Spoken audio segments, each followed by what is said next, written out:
భారతదేశంలో 28 రాష్ట్రాలు, 8 కేంద్రపాలిత ప్రాంతాలు ఉన్నాయి. అయితే దేశంలో పరిపాలనా సౌలభ్యం కోసం 800 జిల్లాలుగా విస్తరించారు. ప్రతి జిల్లాకు ఒక జిల్లా కలెక్టర్ ఉంటారు.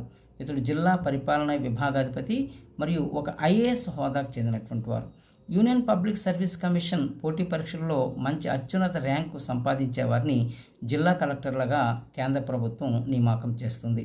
అయితే భారతదేశంలో అతి ఎక్కువ జిల్లాలు ఉన్నటువంటి రాష్ట్రం ఉత్తరప్రదేశ్, 75 జిల్లాలు ఉన్నాయి. అతి తక్కువ జిల్లాలు గోవా, 2 జిల్లాలు మాత్రమే, ఉత్తర గోవా, దక్షిణ గోవా. మరి ఆంధ్రప్రదేశ్లో 28 జిల్లాలు ఉన్నాయి.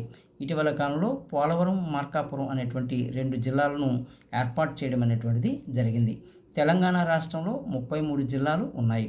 మరి భారతదేశంలో అతి చిన్న జిల్లా ఏదంటే పుదుచ్చేరిలోనేటువంటి మహే అనేటువంటి ప్రాంతం. స్థానికంగా మలయాళంలో మయ్యాలి అనే పేరుతో పిలుస్తూ ఉంటారు.